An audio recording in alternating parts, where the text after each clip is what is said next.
नमः सिद्धेभ्यः। ओम नमः सिद्धेभ्यः। ओम नमः सिद्धेभ्यः। मोक्षमार्गस्य नेतारं भेत्तारं कर्म भूभृतां ज्ञातारं विश्वतत्त्वानां वंदे तद्गुणलब्धये वंदे तद्गुणलब्धये। बोलो देवादिदेव 1008 श्री श्रेयांसनाथ भगवान की जय। आचार्य उमा स्वामी महामुनिराज की जय। आचार्य पूज्यपाद स्वामी महामुनिराज की जय। संत शिरोमणि आचार्य गुरुवर विद्यासागर जी महाराज की जय। मुनि पुंगव श्री सुधा सागर जी महामुनि राज की जय। समस्त मुनि संघ की जय। कल तीसरे अध्याय में जो पर्वत है, उन पर्वत के ऊपर जो तालाब है, उन तालाबों में जो कमल है, उन तालाबों की लंबाई चौड़ाई गहराई, इस विषय में कल के सूत्रों में हमने पढ़ा था। आइए आज जो बाकी पर्वतों पर तालाब है, उनका आकार कैसा है, वे किस तरह से है, इस विषय में बता रहे हैं। सूत्र क्रमांक 18 सर्वार सिद्धि में तद द्विगुण द्विगुणा रधा पुष्कराणि च, तद द्विगुण द्विगुणा रधा पुष्कराणि च,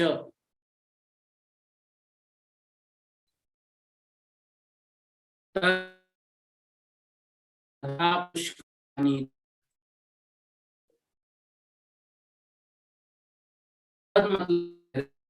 जो आगे के तालाब द्विगुण, द्विगुण मतलब दूने दूने विस्तार वाले है।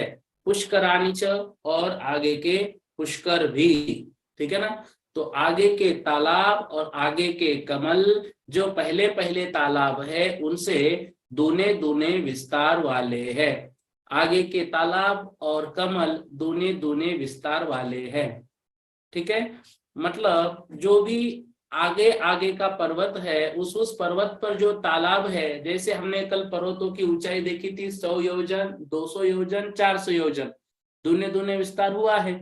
इसी तरह से तालाबों की भी जो है वह ऊंचाई या उनकी लंबाई, चौड़ाई और गहराई वो दूनी दूनी होती गई है। सर्वार सिद्धि में इस विषय में कह रहे हैं, सूत्र में जो तत्पद आया है उससे तालाब और कमल दोनों का ग्रहण करना चाहिए।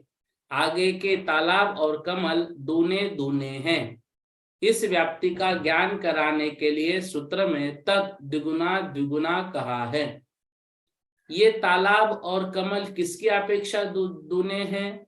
तो कह रहे हैं समाधान, लंबाई आदि की अपेक्षा, अर्थात पद्म तालाब की जो लंबाई, विस्तार और गहराई है, महापद्म तालाब की लंबाई, विस्तार और गहराई इससे दूनी होगी, पद्म से महापद्म की। और फिर महापद्म से तिघिंच तालाब की लंबाई, विस्तार, गहराई सब दूनी दूनी हो जाएगी।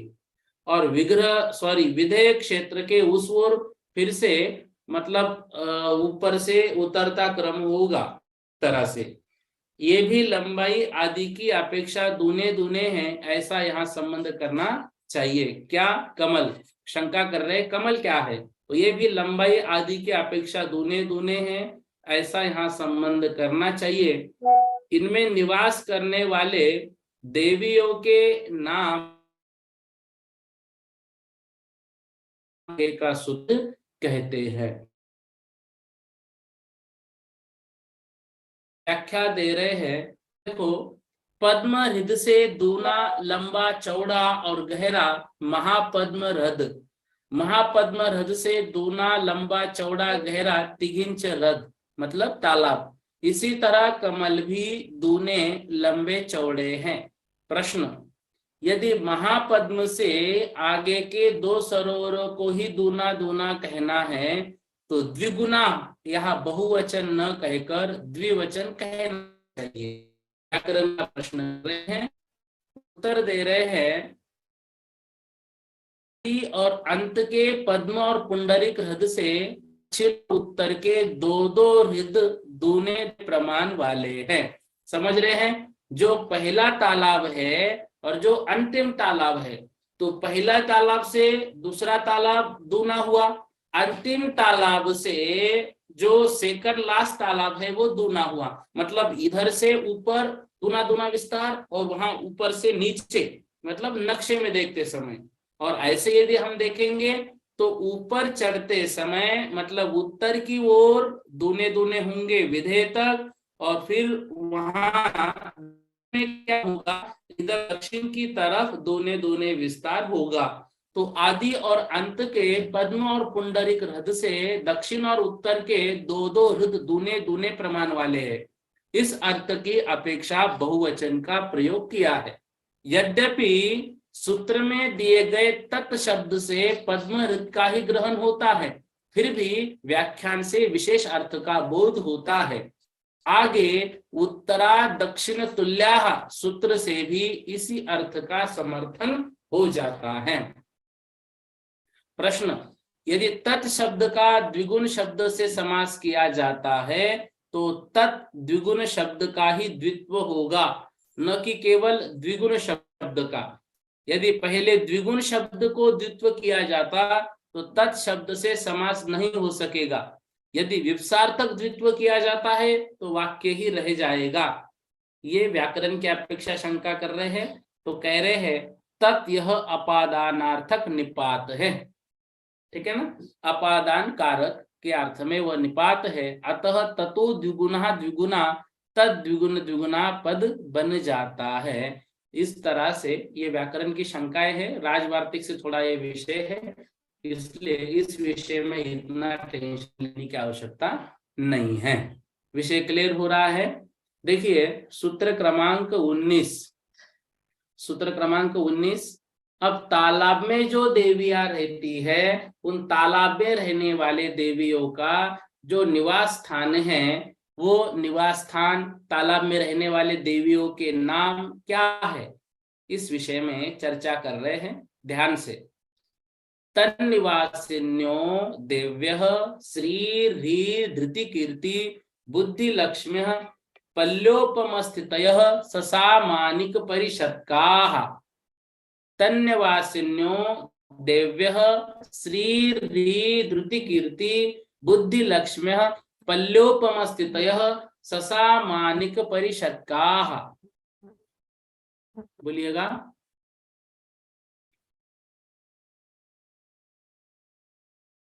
आपण डायल केलेला नंबर साठी तन्निवासिन्यो देव्यः श्री ह्री धृति कीर्ति बुद्धि लक्ष्म्यः पल्योपमस्थितयः ससामानिक परिषत्काः।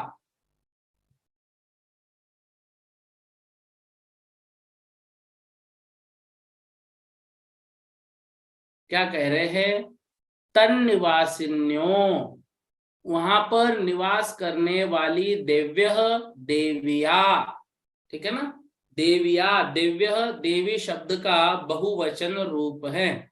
देव्य कौन कौन सी है, श्री ह्री धृति कीर्ति बुद्धि लक्ष्मी पल्योपम स्थितयः, पल्योपम की स्थिति वाले। एक मिनट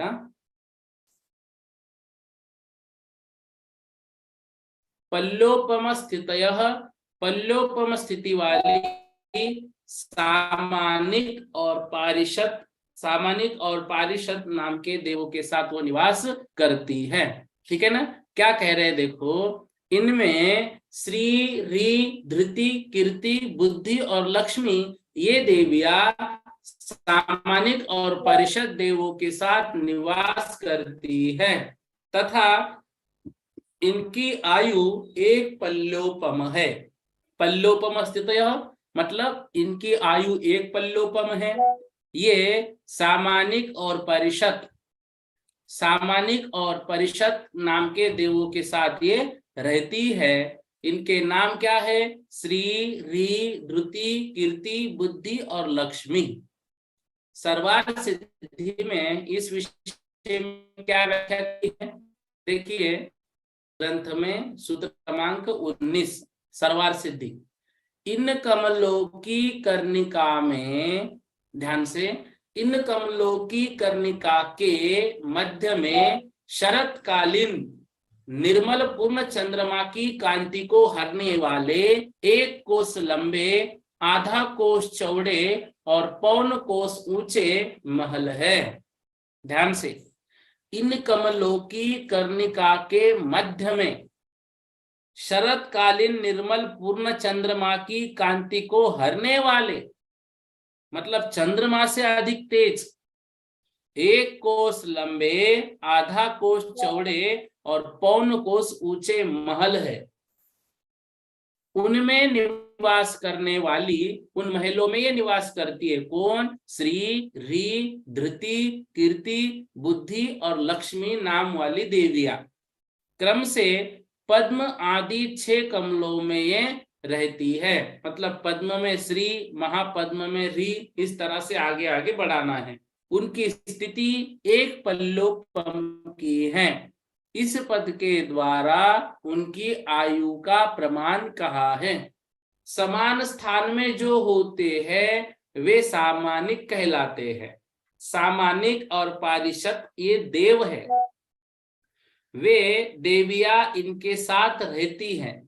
तात्पर्य यह है कि मुख्य कमल के जो परिवार कमल है उनके महलों में सामानिक और पारिषद जाति के देव रहते हैं। ये सामानिक और पारिषद जाति के देव देवियों के महल में निवास नहीं करते, बल्कि हमने कल पढ़ा था ना, इन कमलों के परिवार कमल भी है। ये कमल तो बीच में है और इसके साथ हमने हर दिशा में कितने कितने कमल है, कल के उसमें विषय आया था। उन कमलों में सामानिक और पारिषद जाति के देव रहते हैं। जिन नदियों से क्षेत्रों का विभाग हुआ है, अब उन नदियों का कथन करने के लिए आगे का सूत्र कहते हैं। ठीक है ना? श्री आदि का द्वंद्व समास है। वे क्रमशः पद्म आदि हृदयों में वो देवियां रहती है। इनकी आयु 1 पल्ले की है। ये सामानिक और पारिषद जाति के देवों के साथ निवास करती है। और अब आगे जिन नदियों से क्षेत्रों का विभाग हुआ है उनका कथन करने के लिए आगे का सूत्र कहते हैं। कौन सा सूत्र है? ध्यान से, गंगा सिंधु रोहित रोहित तास्या हरिधरी कांता सीता सीतोदा नारी नर कांता सुवर्ण रूप्य कूला रक्ता रक्तोदा सरितस्तन मध्य गाह।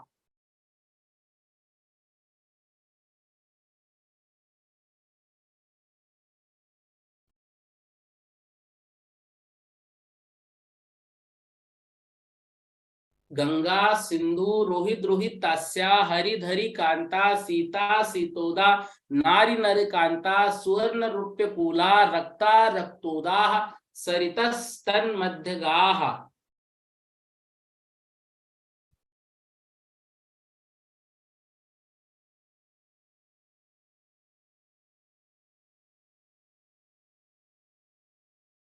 बीसवें सूत्र में क्या कह रहे हैं? देखो, विषय बहुत आसान है और व्याख्या भी सर्वार्थ सिद्धि की बहुत कम कम दी है, इसलिए इसको हम मतलब जो चीजें समझने के उसको लेते हुए आगे बढ़ रहे हैं। लेकिन फिर भी यदि कहीं कुछ शंका हो तो आप प्रश्न पूछ सकते हैं, ऐसा कुछ नहीं है। ठीक है ना? मतलब इजी विषय है इसलिए भी शंकाएं नहीं आ रही है, बात सही है। जो जो इजी विषय उसको जल्दी करेंगे तो हमारा सिलेबस भी अच्छे से हो जाएगा। ठीक है ना? और जो मतलब भरत क्षेत्र है, जो पर्वत है, उन पर्वतों को नक्शे के माध्यम से तत्वार सूत्र की कक्षा में हमने पढ़ा था। तो वो 3रे अध्याय का तत्वार सूत्र का भी थोड़ा सा एक बार आप देख लेना नक्शे के माध्यम से, और एक बार इस कक्षा में भी पूर्ण नक्शे के माध्यम से जो कुछ पहले सूत्र है नरक गति का वर्णन के और मध्यलोक के वर्णन के, तो उसको देखते हुए फिर 4था अध्याय हम लोग शुरू करने वाले हैं। तो जब तक जो विषय इजी है उसको हम लेते हुए आगे बढ़ रहे हैं, ठीक है ना। ये मत समझना कि मतलब भाग ही रहे हैं, जल्दी से ले रहे हैं, ऐसा कुछ नहीं है। विषय इजी है इसलिए हमें तो समझते हुए ही आगे बढ़ना है। देखो अब अन्वयार्थ इस सूत्र का क्या कर रहे हैं। इन भरत आदि क्षेत्रों में से गंगा सिंधु रोहित रोहितास्या हरित हरिकांता सीता सीतोदा नारी नरकांता सुवर्णकुला रूप्यकुला रक्ता और रक्तोदा नदियां मध्यगाह मतलब मध्य में बहती है। किसके मध्य में? उन भरत आदि क्षेत्रों के बीच में। गंगा सिंधु रोहित रोहितास्या, ऐसा दो दो का जोड़ लगाना पड़ेगा। मतलब भरत क्षेत्र है, भरत क्षेत्र से गंगा सिंधु, हेमवत क्षेत्र से रोहित रोहितास्या, हरि क्षेत्र से हरि हरिकांता। कौन सी नदी बहेगी? तो विधेय क्षेत्र से देखो सीता सीतोदा, रम्य क्षेत्र से नारी नरकांता, हैरण्यवत क्षेत्र से सुवर्ण कुला रूप्य कुला और ऐरावत क्षेत्र से रक्ता रक्तोदा। इस तरह से प्रत्येक क्षेत्र से दो दो नदी बहती है, दो दो का जोड़ लगाना है। फिर से देखो, भरत क्षेत्र से गंगा सिंधु, हेमवत क्षेत्र से रोहित रोहितास्या, हरि क्षेत्र से हरित हरिकांता, विधेय क्षेत्र से सीता सीतोदा, रम्य क्षेत्र से नारी नरकांता, हैरण्यवत क्षेत्र से सुवर्णकुला रूप्यकुला, ऐरावत क्षेत्र से रक्ता रक्तोदा। ठीक है ना। इस तरह से ये प्रत्येक क्षेत्र से मतलब प्रत्येक क्षेत्र में दो दो नदियां बहती है। तो प्रत्येक पर्वत से जो नदियां होती है वो किस तरह से होती है, प्रत्येक क्षेत्र से किस तरह से बहती है, ये हमने देखा हुआ है। सरवार सिद्धि में इसकी व्याख्या क्या कर रहे हैं। ये नदियां, ध्यान, तालाब नहीं, वे नदियां अंतराल से है या पास पास है, इस बात का खुलासा करने के लिए सूत्र में तन मध्यगाह पद दिया है। इसका भाव यह है, उन क्षेत्रों में या उन क्षेत्रों में से होकर ये नदियां बहती है, मतलब एकदम बीच में, एक स्थान में सबका प्रसंग प्राप्त होता है। अतः इसका निराकरण करने के लिए दिशा विशेष का ज्ञान कराने के लिए आगे का सूत्र कहते हैं। ठीक है ना। तो ये नदियां इन क्षेत्रों के बीच में बहती है। कौन कौन सी? गंगा आदि 14 नदियां। 21वां सूत्र देखते हैं। देखो, द्वयोर द्वयो पूर्वा पूर्वगाहा,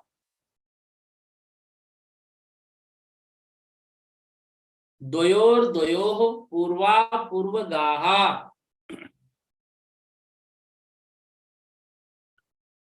क्या कह रहे हैं? द्वयोर द्वयो, दो नदियों में से पूर्वा, जो पहली नदी है, पूर्वगाह, जो दो दो नदियां है उसमें से पहली नदी पूर्वगाह, पूर्व दिशा की ओर या पूर्व दिशा के समुद्र की ओर जाती है, या गा मतलब बहती है।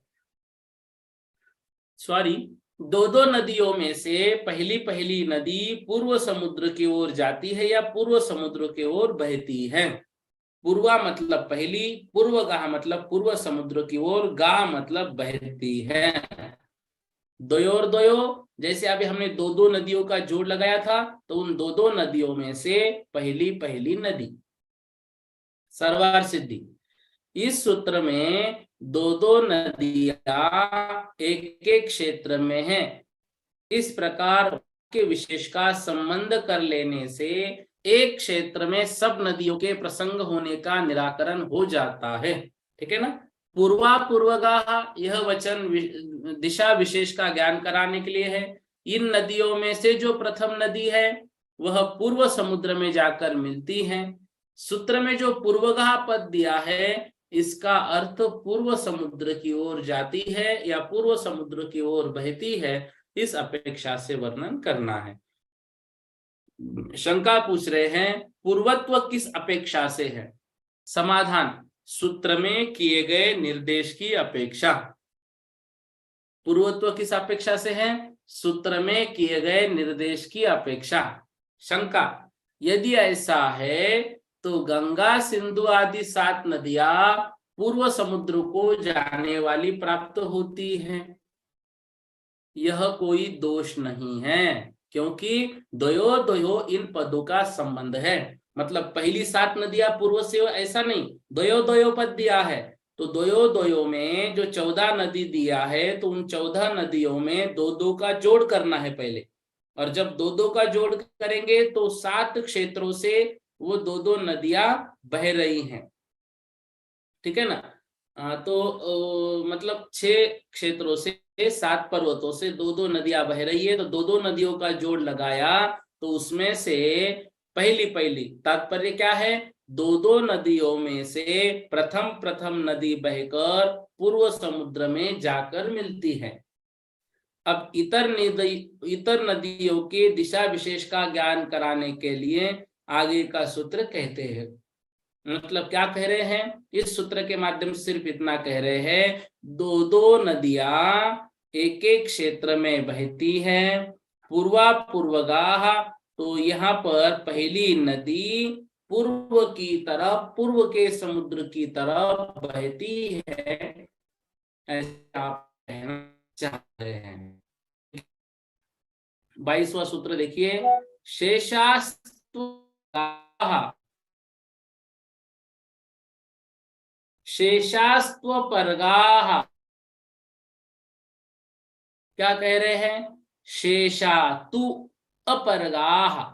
शेषातु मतलब शेष नदियां, तु मतलब किंतु, किंतु शेष नदियां पश्चिम समुद्र को जाकर मिलती है।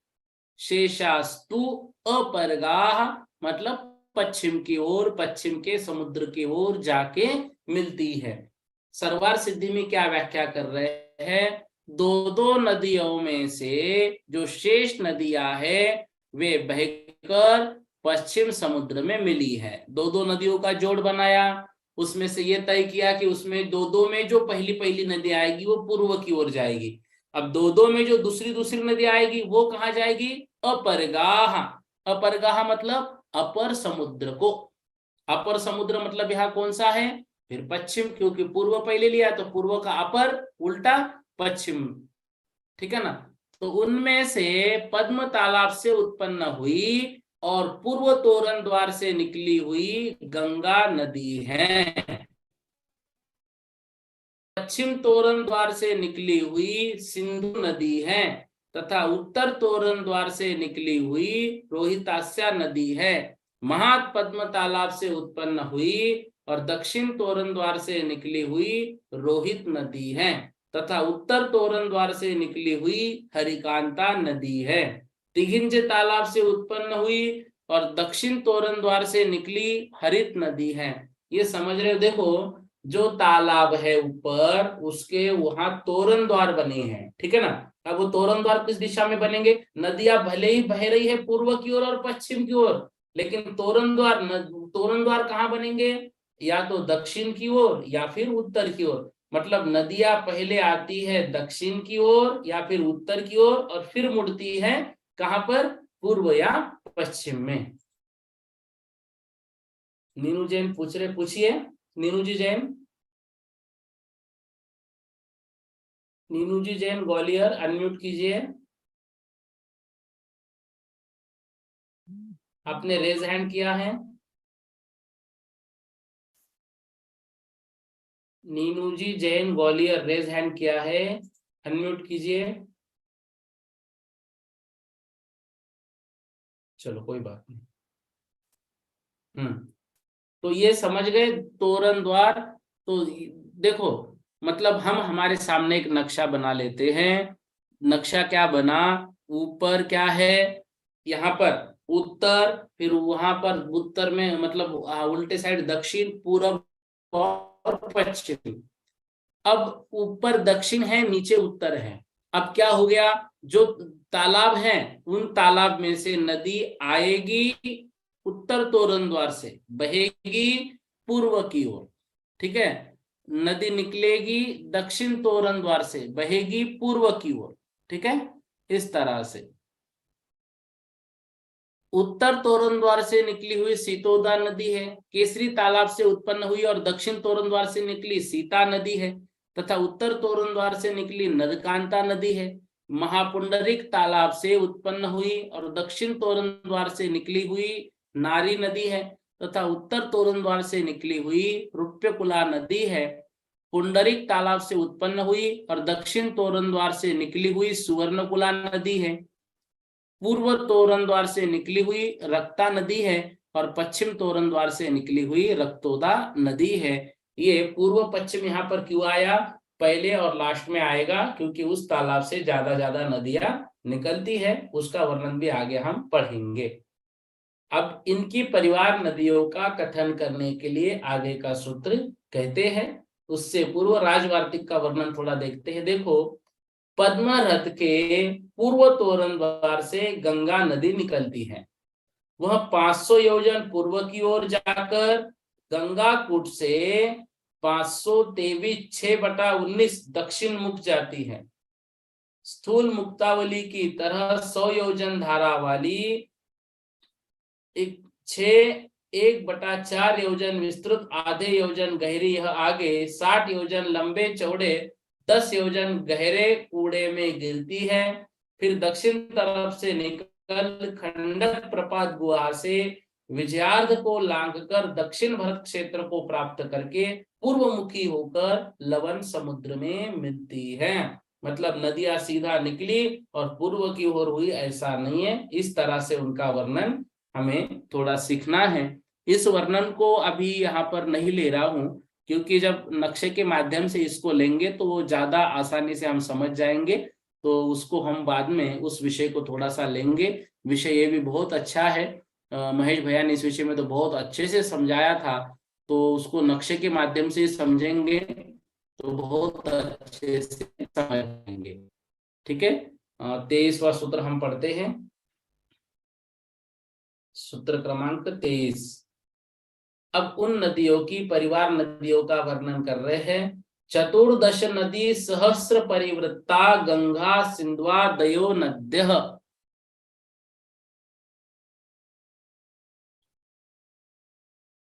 चतुर्दश नदी सहस्र परिवृत्ता गंगा सिंधवा दयो नद्यः।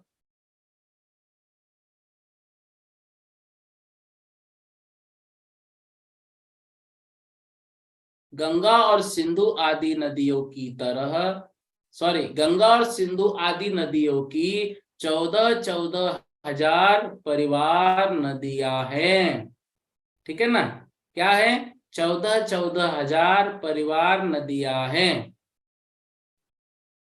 मतलब गंगा सिंधु आदि जो नदियां हैं उनकी 14 हजार परिवार नदियां हैं। सरवार सिद्धि में क्या व्याख्या कर रहे हैं, देखो, शंका, गंगा सिंधु आदि पद का ग्रहण किस लिए किया है। समाधान, नदियों को ग्रहण करने के लिए। शंका, उनका तो प्रकरण है ही, अथ गंगा सिंधुआदि पद के बिना ग्रहण किए ही उनका संबंध हो जाता है। समाधान, ऐसी शंका नहीं करनी चाहिए, क्योंकि अनंतर का विधान होता है या प्रतिषेध, इस नियम के अनुसार पश्चिम की ओर बहने वाली नदियों का ही ग्रहण होता है, जो कि इष्ट नहीं। अतः सूत्र में गंगा सिंधुआदि पद दिया है। ठीक है ना, मतलब उनका कहना है कि गंगा सिंधु आदि जो कहा है वो जरूरी नहीं है, सीधा सीधा ही कह देते उन नदियों की चतुर्दश नदी 14 हजार परिवार नदियां हैं। फिर क्या प्रसंग होता, इसके ऊपर का सूत्र था शेषास्तो परगाहा, तो जो पश्चिम की ओर बहने वाली है उनकी ही 14 हजार परिवार नदियां है, इस तरह का प्रसंग आ जाता, फिर पूर्व की ओर की नदियां छूट जाती। ये गंगा सिंधु आदि लेना अत्यंत आवश्यक था। शंका, तो सूत्र में गंगा दी कर लेते, सिंधु कहने का जरूरत नहीं है। यदि गंगा दी इतने पद का ही ग्रहण किया जाए तो पूर्व की ओर बहने वाली, ध्यान से, पूर्व की ओर बहने वाली नदियों को ही ग्रहण होता है, जो इष्ट नहीं। अतः दोनों प्रकार की नदियों का ग्रहण करने के लिए गंगा सिंधु आदि पद का ग्रहण किया है। यदि मान लो सिर्फ गंगा दे देते तो भी दिक्कत हो जाती। अर्थ निकलता गंगा दी दिया है, इसका मतलब सिर्फ पूर्व पूर्व की नदियां दी है। गंगा सिंधु देने से गंगा पूर्व की ओर हुई, सिंधु पश्चिम की ओर हुई, तो सभी नदियों का वर्णन आया है। तो गंगा सिंधुआदि इतने पद के ग्रहण करने से ही यह बोध हो जाता है कि ये नदियां है। फिर भी सूत्र में नदी पद का ग्रहण किया गया है, वह द्विगुना द्विगुना इसके संबंध के लिए। तो गंगा की परिवार नदियां 14,000 है, इसी प्रकार की सिंधु नदियां भी परिवार की 14,000 है। इस प्रकार आगे की नदियां विधेय पर्यंत दूनी दूनी होती है, और इससे आगे की परिवार नदियां आधी आधी होती है उसके ऊपर। अब उक्त क्षेत्रों का ज्ञान कराने के लिए आगे का सूत्र कहते हैं। देखो, यदि प्रकरणगत होने के कारण गंगा सिंधु आदि का ग्रहण नहीं किया जाता है तो अनंतर का ही विधि निषेध हो जाता। ये क्लियर है, मतलब सिर्फ पश्चिम का विषय होता, सिर्फ गंगा कहेंगे तो पूर्व का विषय होता। इसलिए गंगा सिंधु आदि दोनों को ग्रहण करना अत्यंत आवश्यक है। और जो पहले इसमें पहले क्षेत्र में 2 नदियां बहती हैं, उन दोनों की परिवार नदियां 14,000 है। ठीक है ना। और उसके आगे का जो क्षेत्र है उसमें जो गंगा सिंधु रोहित रोहितास्या, तो रोहित और रोहितास्या की जो नदियां है वो उससे दूनी, तो 14 की दूनी 28,000 उनकी परिवार नदियां हैं। तो इस तरह से ये समझना चाहिए। और उसके बाद फिर हरिहरि कांता की जो हरिहरि कांता है उसमें 56,000 उनकी परिवार नदियां हैं। और सीता सीतोदा के 1,12,000 सहायक नदियां है। तो इस तरह से आगे जो उत्तरा दक्षिण तुल्या यह व्यवस्था दी है उसके अनुसार आगे का वर्णन हम वहां पर पढ़ेंगे। तो इतना आज हम पढ़ लेते हैं। इस विषय में किसी को कुछ शंका हो तो पूछ सकते हैं।